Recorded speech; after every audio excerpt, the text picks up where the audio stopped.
Jadi manusia Allah itu masalah kelahiran dan sekali lagi bukan masalah pencapaian. Semoga Anda tidak terkagum dengan orang yang telah mencapai pertumbuhan rohani yang luar biasa dan ketika dia keluar dikatakan inilah man of God, manusia Allah. Tapi ketika Anda melihat dirimu sendiri, Anda melihat manusia alami yang lemah dan penuh dengan dosa. Padahal sebagai makhluk roh, asal usulmu berasal dari Bapamu. Like father, like son. Begitu ayahnya, begitu juga anaknya. Jadi jangan coba kamu merendahkan dirimu. Karena dengan merendahkan dirimu, kamu sebetulnya sedang merendahkan ayahmu sendiri. Dalam hal ini adalah Bapamu, yaitu Allah Bapa kita yang menjadi sumber asal-usul keberadaan, eksistensi kita di dunia ini. Hai, salam. Terima kasih sudah mengklik video ini. Terima kasih juga bagi Anda yang sudah subscribe. Di video ini saya berbagi pengertian firman Allah seputar akhir zaman, segambar dengan Kristus dan keselamatan dalam Yesus. Saya tidak menggurui, saya hanya berbagi apa yang saya mengerti. Semoga apa yang saya bagikan menginspirasi dan memberkati Anda. Kali ini saya akan berbagi pengertian firman Allah seputar segambar dengan Kristus dengan judul Manusia Allah. Manusia ilahi bukan manusia alami. Baiklah, kita akan segera mulai.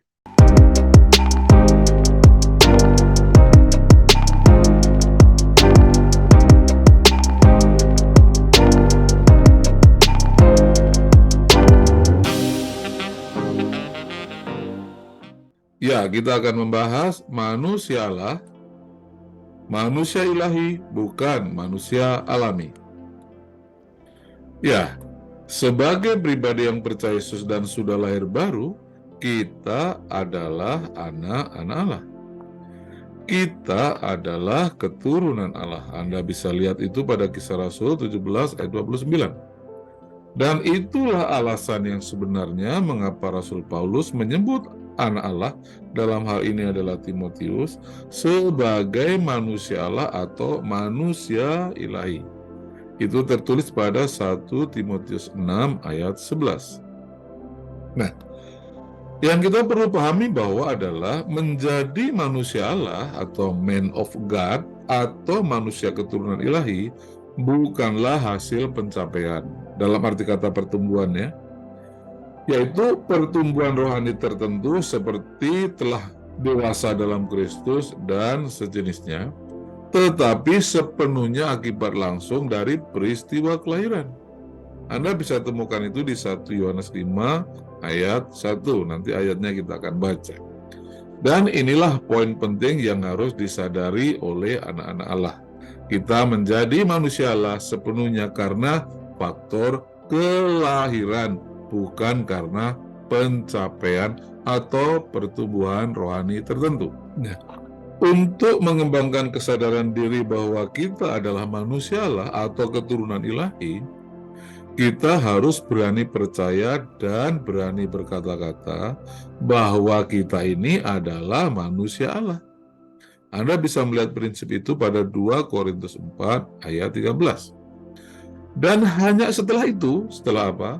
Setelah Anda percaya dan berkata-kata, kita akan melihat manifestasi sifat-sifat ilahi itu nyata dalam kehidupan kita sehari-hari. Ingatlah bahwa apa yang kita percaya dan katakan, itulah yang akan terjadi. Jadi adalah penting Anda berani percaya dan berani berkata-kata bahwa Anda adalah manusia Allah. Jangan mengagumi orang lain yang memang secara rohani luar biasa sebagai manusia Allah, tapi melihat diri sendiri sebagai manusia alami, bahkan manusia duniawi yang penuh dosa dan kelemahan. Jangan sampai seperti itu. Kenapa? Karena menjadi anak Allah, yang juga artinya manusia Allah itu adalah faktor kelahiran. Penyebabnya adalah oleh karena kelahiran, bukan karena pencapaian. Nah, kepada manusia Allah, Rasul Paulus menyampaikan 3 perintah penting yang harus dilakukan. Dan di video ini saya akan membahas 3 perintah penting itu secara mendalam. Jadi ikuti pembahasan di video ini dengan sungguh-sungguh tanpa di skip-skip agar Anda tidak gagal paham. Oke, kita lanjutkan. Ya, ada 3 topik yang kita akan bahas. Pertama, Allah adalah Bapa segala roh. Kedua, karena kelahiran bukan karena pencapaian. Dan yang ketiga, 3 perintah yang harus dituruti atau dilakukan oleh manusia Allah. Kalau Anda anak Allah, Anda orang yang percaya Yesus, 3 perintah ini adalah juga perintah untukmu dan untukku. Oke? Kita akan membahas satu persatu. Pertama, Allah adalah Bapa segala roh. Kita akan membahas Ibrani pasal 12 ayat 9. Jika kamu harus menanggung ganjaran, Allah memperlakukan kamu seperti anak. Di manakah terdapat anak yang tidak diajar oleh ayahnya? Tetapi jika kamu bebas dari ganjaran yang harus diderita setiap orang, maka kamu bukanlah anak, tetapi anak-anak gampang. Selanjutnya, dari ayah kita yang sebenarnya kita beroleh ganjaran, dan mereka kita hormati. Kalau demikian, bukankah kita harus lebih taat kepada Bapa segala roh, supaya kita boleh hidup? Jadi di dunia ini ada Bapa. Yang pertama adalah Bapa dari manusia, yaitu seorang ayah yang menjadi penyebab dari kelahiran anak-anaknya. Tetapi juga ada Bapa yang lain, yaitu Bapa dari segala roh, di mana segala roh itu keluar atau lahir dari dirinya. Dan Bapa segala roh itu tidak lain adalah Bapa kita yang ada di surga. 1 Yohanes 5 ayat 1, nats yang saya janjikan tadi berkata sebagai berikut. Setiap orang yang percaya bahwa Yesus adalah Kristus lahir dari Allah. Perhatikan ini ya. Setiap orang yang percaya bahwa Yesus adalah Kristus lahir dari Allah. Dan setiap orang yang mengikut Dia yang melahirkan mengasihi juga Dia yang lahir daripadanya. Ya, penekanan yang kita sampaikan adalah bahwa setiap orang yang percaya Yesus, ia lahir dari Allah. Maksudnya lahir kembali ya, lahir baru. Semua roh manusia itu berasal dari Allah, tapi semua manusia telah jatuh dalam dosa, telah mati karena terpisah dari roh Allah. Dan ketika orang percaya Yesus, maka dia dilahirkan kembali karena Allah kembali menaruh rohnya, yaitu roh yang menghidupkan yang berasal dari dirinya. Dan sejak itu setiap orang yang percaya Yesus itu telah lahir dari Allah. Perlu saya jelaskan bahwa kata Bapa, ya kata Bapa dalam nats ini berasal dari kata Yunani pater, yang artinya yang memberi hidup, yang melahirkan, atau yang mencetuskan. Nah, Alkitab mengatakan bahwa Allah Bapa adalah Bapa segala roh, yang artinya Allah Bapa adalah yang melahirkan segala roh itu. Dari Allah Bapa lah semua roh itu keluar atau dilahirkan. Hal ini bermakna bahwa semua roh manusia pada dasarnya adalah keturunan Allah, karena ia terlahir atau keluar dari Allah. Ya, saya sampaikan ilustrasi bagaimana Allah mengembuskan rohnya dari dirinya kepada manusia yang diciptakannya itu. Mari kita baca nas Alkitab yang terdapat pada kitab Kejadian pasal 2 ayat 7 berkata sebagai berikut. Ketika Tuhan Allah membentuk manusia itu dari debu tanah dan menghembuskan nafas hidup ke dalam hidungnya, demikianlah manusia itu menjadi makhluk yang hidup.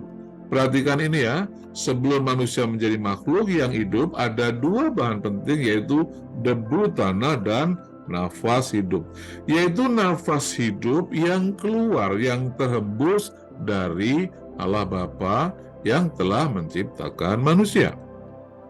Nah, kemudian pada waktu manusia mati kelak, maka Pengkhotbah pasal 12 ayat 7 berkata seperti ini.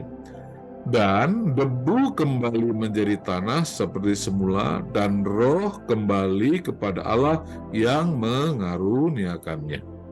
Jadi pada waktu manusia mati, maka kembali ada dua hal utama, yaitu debu tanah itu dan roh. Nah, kalau di kitab Kejadian itu tidak disebut sebagai roh, tapi disebut sebagai nafas hidup. Sedangkan di sini tidak disebut sebagai nafas hidup, tapi disebut sebagai roh. Dalam alam pikiran Alkitab, khususnya di Perjanjian Baru, maka kata nafas dan roh itu punya pengertian sama. Kenapa? Karena kata pneuma dari bahasa Yunani ini punya tiga arti penting, yaitu angin, nafas, dan roh. Jadi ketika Alkitab menyebut dengan kata pneuma, itu yang dimaksud ya bisa roh atau nafas hidup ini. Dengan demikian, yang saya maksud adalah bahwa kata roh sama dengan nafas hidup ini sama dengan roh. Dan roh ini atau nafas inilah yang keluar dari diri Allah. Mengalir keluar dari diri Allah atau terlahir dari diri Allah. Itulah sebabnya Allah Bapa disebut Bapa segala roh. Kenapa? Karena semua roh manusia itu pada dasarnya keluar atau mengalir atau terlahir dari Allah Bapa sendiri. Makanya Bapa adalah Bapa dari segala roh. Jelas ya? Mari kita lanjutkan bagian kedua. Bagian kedua, karena kelahiran bukan karena pencapaian. Saya bacakan kembali 1 Yohanes 5 ayat 1. Setiap orang yang percaya bahwa Yesus adalah Kristus lahir dari Allah. Dan setiap orang yang mengasihi Dia yang melahirkan, mengasihi juga Dia yang lahir daripadanya. Nah, jadi semua manusia telah jatuh dalam dosa, dan karena itu manusia terpisah, terputus dengan Allah. Roh yang ada dalam diri kita itu adalah roh yang sudah berdosa. Roh yang sudah terpisah dari Allah itu. Namun, ketika seseorang percaya Yesus, maka ia mengalami kelahiran baru. Apa maksudnya? Karena kembali Allah menaruh rohnya yang menghidupkan itu pada roh manusia yang berdosa itu. Dan dengan itu, roh manusia itu mengalami kelahiran baru atau dilahirkan kembali. Ketika roh manusia bertemu dengan roh Allah dan bersekutu oleh karena penebusan Yesus Kristus, di mana semua dosa manusia telah dihukum oleh Allah Bapa di atas kayu salib, maka manusia telah diterima, diampuni, dan dibenarkan.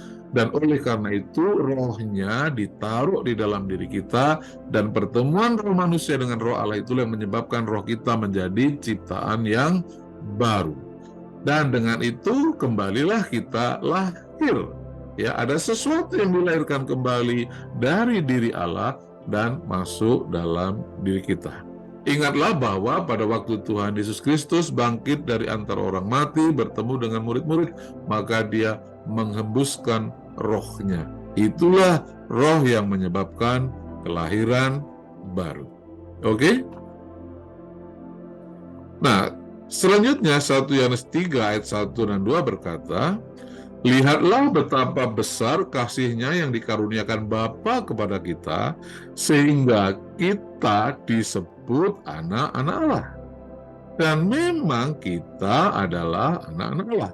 Karena itu dunia tidak mengenal kita, sebab dunia tidak mengenal Dia. Saudara-saudara yang kekasih, sekarang kita adalah anak-anak Allah, tetapi belum nyata apa keadaan kita kelak. Akan tetapi kita tahu bahwa apabila Kristus menyatakan dirinya, kita akan menjadi sama seperti Dia, sebab kita akan melihat di dalam keadaannya yang sebenarnya.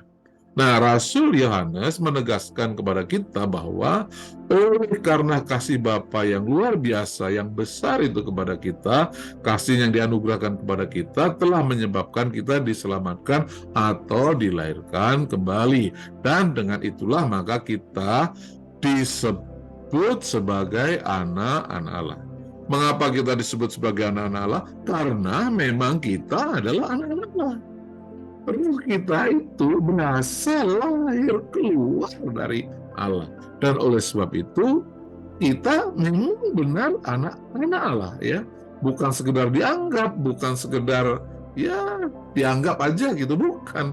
Faktanya memang kita adalah anak-anak Allah. Jadi keadaan kita sekarang ini, kita adalah anak-anak Allah. Jadi jelas ya, semua orang yang percaya Yesus lahir atau dilahirkan kembali dari Allah. Dan sejak saat itu mereka disebut sebagai anak-anak Allah. Mengapa? Karena mereka memang anak-anak Allah. Artinya, menjadi manusia Allah atau manusia keturunan Allah itu adalah akibat langsung dari kelahiran dan bukan hasil pencapaian atau pertumbuhan rohani. Jadi kita itu disebut anak-anak Allah bukan karena diaku-aku atau dianggap, bukan karena, tapi karena memang faktanya kita itu anak Allah. Kenapa? Karena roh yang ada di dalam diri kita itu adalah roh yang keluar, yang terlahir dari Allah Bapa. Dan oleh sebab itu kita adalah anak-anaknya. Dalam konteks ini, roh manusia itu punya jenis yang sama dengan roh Allah. Kenapa? Ya karena keluarnya dari roh Allah. Bapa itu kan roh. Dari roh itulah menjadi roh manusia. Jadi sama-sama rohnya. Maka sejenis. Nah, saya ingin menyampaikan ilustrasi yang seperti ini. Ini ada gambar anak sapi ya. Anak sapi itu apa sih? Sapi kecil. Nah, tapi walaupun kecil, sapi bukan? Sapi. Apakah sapi kecil ini sama dengan ayahnya yang adalah sapi besar? Ya sama. Anak sapi itu sapi juga, walau sapi kecil. Yang kedua, contohnya adalah ini anak manusia dan ini ayahnya seorang manusia. Nah, apakah anak manusia itu manusia juga? Ya iya. Anak manusia itu manusia juga, walau manusia kecil. Dia memang bukan ayahnya, tapi ia jenis yang sama. Ya, anak ini sama ayahnya jenisnya sama-sama manusia. Ayahnya manusia, anaknya manusia. Ini ayahnya sapi, anaknya sapi. Ayahnya binatang, anaknya binatang juga. Nah, sekarang pertanyaan besarnya adalah bagaimana dengan anak Allah?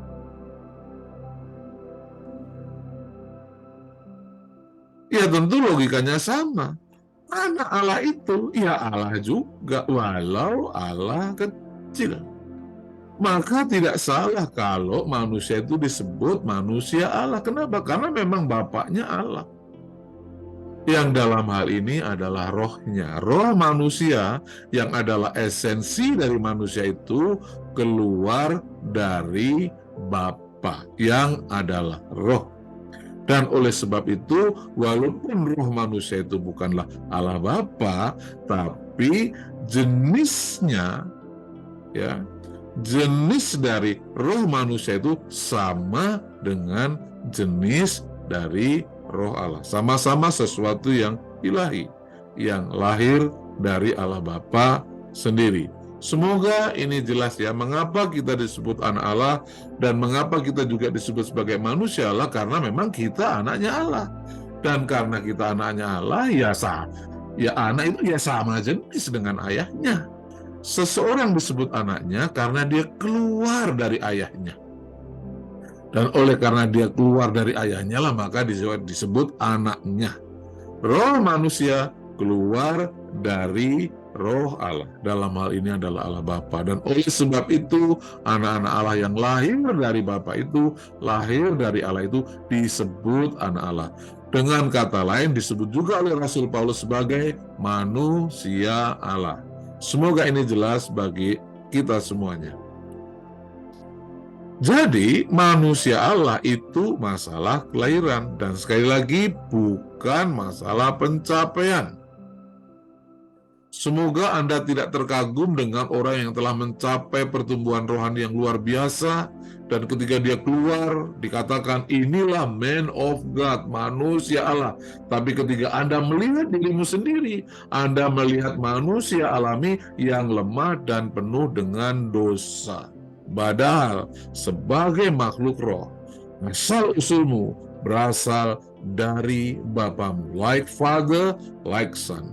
Begitu ayahnya, begitu juga anaknya. Jadi jangan coba kamu merendahkan dirimu. Karena dengan merendahkan dirimu, kamu sebetulnya sedang merendahkan ayahmu sendiri. Dalam hal ini adalah Bapamu, yaitu Allah Bapa kita yang menjadi sumber asal-usul keberadaan, eksistensi kita di dunia ini. Jadi ingatlah itu dengan baik-baik.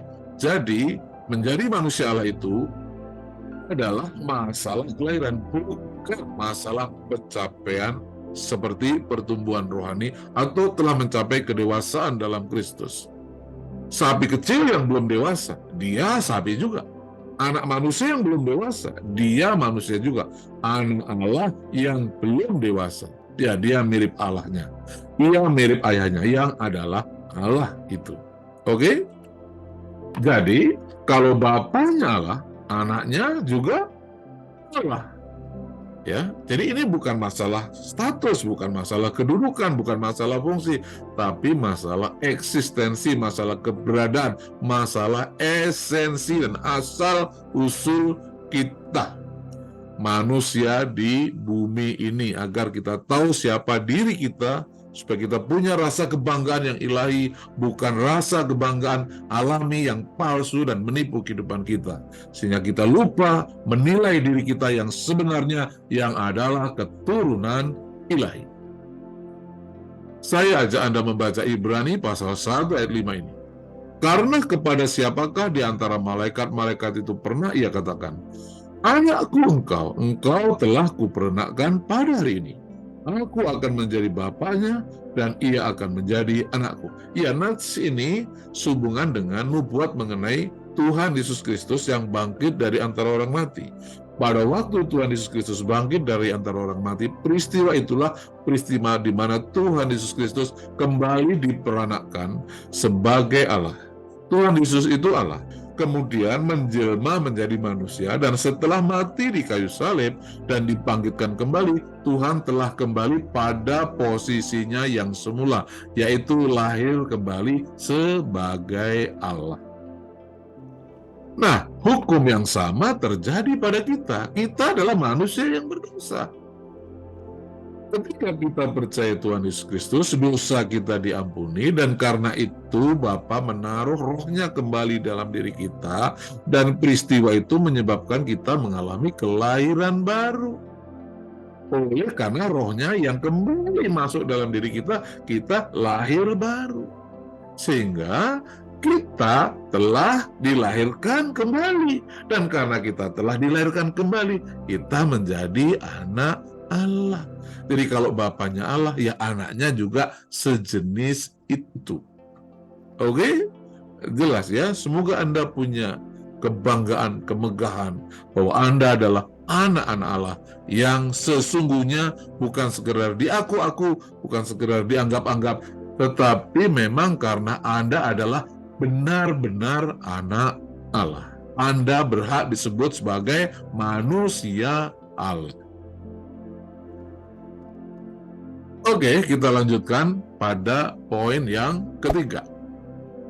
3 perintah yang harus dituruti, dalam arti dilakukan oleh manusia Allah. Secara khusus, perintah ini disampaikan Rasul Paulus kepada Timotius. Akan tetapi, itu berlaku kepada kita semuanya. Kenapa? Karena kebenaran yang dialami oleh Timotius adalah kebenaran yang sama terjadi dalam hidup kita. Timotius adalah anak Allah, keturunan Allah. Anda juga anak Allah dan keturunan Allah. Oke, kita lanjutkan pembahasannya. Mari kita baca nats utama kita yang ada pada 1 Timotius 6 ayat 11 sampai 12 sebagai berikut. Tetapi engkau, hai manusia Allah, jauhilah semuanya itu, kejarlah keadilan, ibadah, kesetiaan, kasih, kesabaran, dan kelembutan. Bertandinglah dalam pertandingan iman yang benar, dan rebutlah hidup yang kekal. Untuk itulah engkau telah dipanggil dan telah engkau ikrarkan ikrar yang benar di depan banyak saksi.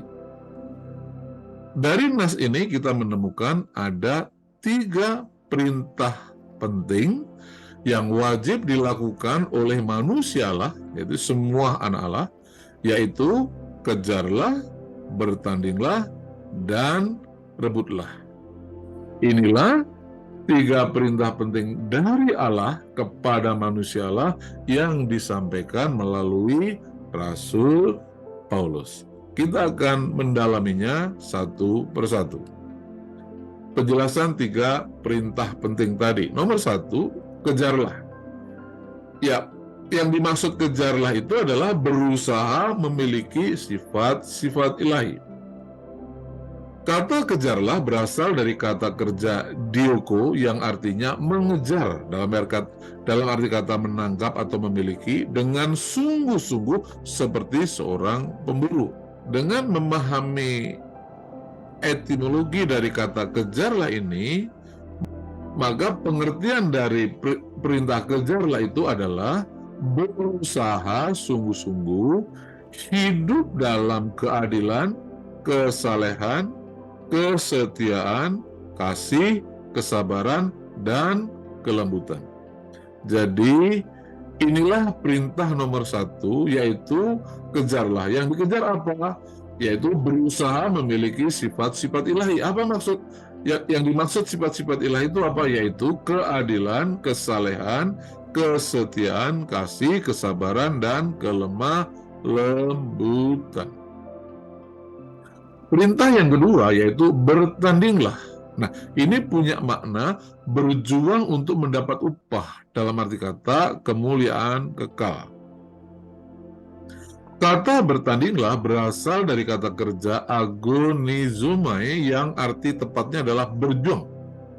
Ini digambarkan seperti orang yang terlibat kontes atletik atau perang yang intens, ya, seperti itu. Jadi suatu perjuangan intinya. Bertanding di sini punya tekanan berjuang. Nah, Anda harus berusaha berjuang sungguh-sungguh untuk apa? Untuk mendapat upah ini, yaitu kemuliaan kekal. Keselamatan itu kan anugerah. Keselamatan itu diberikan, sifatnya gratis. Tapi kemuliaan kekal, apa yang Tuhan berikan, posisi apa yang kamu akan duduki kelak dalam kerajaan Allah, itu bukan barang gratis. Untuk mencapai itu Anda harus berjuang, Anda harus berebut, seperti seorang atletik yang sedang berlomba, seperti seorang atletik dalam suatu pertandingan, atau seseorang yang sedang berperang dalam satu peperangan yang sangat intens. Itulah kehidupan yang harus Anda jalani sebagai manusia Allah, yaitu manusia yang berjuang sungguh-sungguh untuk mendapat kemuliaan kekal. Jadi, pengertian dari kata bertandinglah adalah berjuang atau berlomba dalam perlombaan iman untuk meraih upah, yaitu kemuliaan kekal. Ya, Anda bisa membaca kemuliaan kekal itu ada pada 1 Petrus pasal 1 ayat 6 dan 7, dan contoh lain masih banyak, ya, seperti mendapat mahkota kemuliaan, mahkota kehidupan, dan lain sebagainya. Seperti Tuhan pernah berkata kepada seseorang yang berhasil mengembangkan Mina itu, hai kamu kuasai 10 kota, kamu kuasai 5 kota, dan lain sebagainya. Itu adalah kemuliaan-kemuliaan kekal yang merupakan upah hasil jerih payah Anda karena Anda telah bertanding, Anda telah berlomba dalam perlombaan iman. Bukan perlombaan untuk menjadi kaya dan sukses, tapi berlomba supaya Anda dapat meraih kemuliaan kekal. Oke, ya, jelas, ya. Itu perintahnya. Nah, perintah yang ketiga adalah rebutlah. Nah, kata rebutlah ini terjemahan Indonesianya ini agak kurang tepat ya. Tapi makna sebenarnya adalah memegang teguh hidup kekal. Kenapa memegang teguh hidup kekal? Karena hidup kekal itu sudah diberikan kepada Anda, sudah menjadi milikmu, bukan sesuatu yang Anda perlu rebut. Tapi perlu Anda pegang teguh agar jangan hilang, agar Anda tidak murtad. Itu poinnya. Nah, kata rebutlah itu berasal dari kata kerja epilambanomai yang artinya memegang sesuatu atau keteguhan yang terfokus. Singkatnya ini adalah memegang teguh sesuatu dengan sangat fokus, yaitu sesuatu yang Anda miliki. Dalam hal ini dijelaskan dalam ayat itu adalah hidup kekal. Jadi, kata rebutlah ini arti sesungguhnya adalah memegang teguh hidup kekal, yaitu keselamatan, yang telah Tuhan anugerahkan pada waktu kita percaya Yesus lewat Injil keselamatan. Anda bisa lihat tadi 1 Timotius pasal 12b-nya dan juga 1 Korintus pasal 15 ayat 1 dan 2 bahwa Anda telah diselamatkan oleh berita Injil. Anda telah menerima keselamatan. Anda telah memiliki hidup kekal. Nah, manusia Allah punya kewajiban untuk memegang teguh hidup kekal itu agar jangan sampai hilang.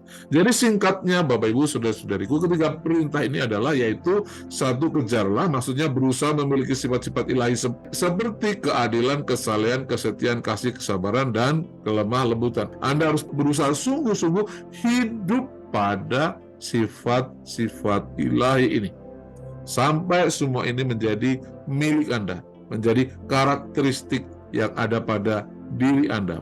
Yang kedua, bertandinglah, maksudnya berjuang untuk mendapat upah kemuliaan, ada mahkota kebenaran, mahkota kehidupan, ada menguasai kota, dan lain sebagainya. Ada banyak hal yang Tuhan akan sediakan bagi kita dalam kerajaannya kelak. Dan yang ketiga, perintah bagi manusia adalah rebutlah, maksudnya memegang teguh hidup kekal yang sudah kita miliki, dalam arti jangan sampai hilang, jangan sampai murtad.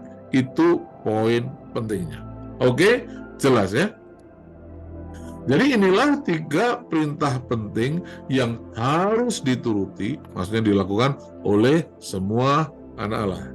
Ini ada penekanan, sesuatu yang wajib, sesuatu yang harus dilakukan oleh semua manusia Allah. Kalau Anda percaya Yesus dan lahir baru, dan Anda adalah manusia Allah, ini adalah perintah bagimu dan wajib engkau lakukan. 1 Timotius pasal 6 ayat 13-14-nya firman Allah melalui Rasul Paulus mempertegas itu, yaitu di hadapan Allah yang memberikan hidup kepada segala sesuatu, dan di hadapan Kristus yang telah mengikrarkan ikrar yang benar itu juga di muka Pontius Pilatus, kuserukan kepadamu, turutilah perintah ini dengan tidak bercacat dan tidak bercela, hingga pada saat Tuhan kita Yesus Kristus menyatakan dirinya. Jadi kepadamu, manusialah, yaitu saudara yang percaya Yesus dan lahir baru, di mana roh Allah telah dihembuskan dalam dirimu, dan Anda telah menjadi ciptaan yang baru oleh karena sesuatu yang keluar, yang lahir dari Allah itu. Dan karena itu Anda kembali dalam kondisi berada pada hubungan yang sepadan dengan Allah Bapa, karena Anda memang adalah anaknya dan benar-benar anaknya, karena Anda memang keluar dari dirinya. Perintah ini untukmu, yaitu ketiga perintah tadi, dan ini harus dilakukan dengan tidak bercacat, tidak bercela. Anda harus berusaha dengan sungguh-sungguh melakukan ini dengan sempurna, dan harus terus-menerus dilakukan sampai Tuhan Yesus Kristus menyatakan dirinya. Haleluya. Semoga kasih karunia Allah memampukan kita semuanya untuk menjadi pribadi-pribadi yang taat pada perintah Allah Bapa kita, yaitu melakukan 3 perintah penting tadi. Kejarlah, berjuanglah, dan peganglah. Ada beberapa catatan penting. Yang pertama, esensi manusia itu ada pada rohnya, bukan pada jiwanya atau tubuhnya. Pada waktu Allah Bapa menciptakan manusia, Ia mengebuskan roh atau nafas hidup yang keluar dalam arti kata yang lahir dari dirinya itu ke dalam prototip manusia pertama, yaitu Adam, yang kemudian menjadi makhluk hidup. Artinya, roh manusia itu lahir dari Allah Bapa atau keturunan Allah. Kedua, dengan demikian, yang menjadi status kita sebagai manusia Allah itu adalah akibat langsung dari kelahiran, yaitu roh yang keluar dari Allah Bapa itu, dan bukan karena kita telah berhasil mencapai pertumbuhan rohani tertentu. Bukan, sama sekali bukan. Oleh sebab itu, jangan hanya mengagumi dan mengakui orang lain yang telah mencapai pertumbuhan rohani tertentu itu sebagai manusia Allah, namun melihat diri sendiri sebagai manusia alami yang lemah dan berdosa. Ya, Anda harus berani percaya dan berani berkata-kata bahwa Anda adalah manusia Allah, karena Allah telah melahirkan Anda sebagai anaknya, dan memang Anda adalah anak Allah, yang oleh karenanya Anda dapat dinyatakan sebagai manusia Allah. Dan yang terpenting di atas semuanya itu adalah mulailah bertindak dengan iman dan dengan cara mengejar. Maksudnya berusaha dengan sungguh-sungguh untuk hidup dalam keadilan, kesalehan, kesetiaan, kasih, kesabaran, dan kelembutan, yang adalah karakter asli dari manusia Allah atau manusia ilahi. Semoga kasih karunia-Nya memampukan kita semuanya menuruti 3 perintah ini tanpa cacat celah sampai Tuhan Yesus Kristus datang yang kedua kali. Itu doa saya untuk Anda dalam nama Tuhan Yesus Kristus. Amin. Demikianlah tadi manusia Allah, manusia ilahi, bukan manusia alami. Bagaimana dengan pendapat Anda? Jika Anda punya pendapat atau opini, silakan diketik di kolom komentar. Oh ya, jika Anda diberkati oleh channel ini, dukung kami dengan like, subscribe, dan share link video ini ke saudara-saudara seiman kita sebanyak-banyaknya, agar channel ini terus menjadi berkat bagi banyak orang. Sampai bertemu di video selanjutnya. Tuhan Yesus memberkati.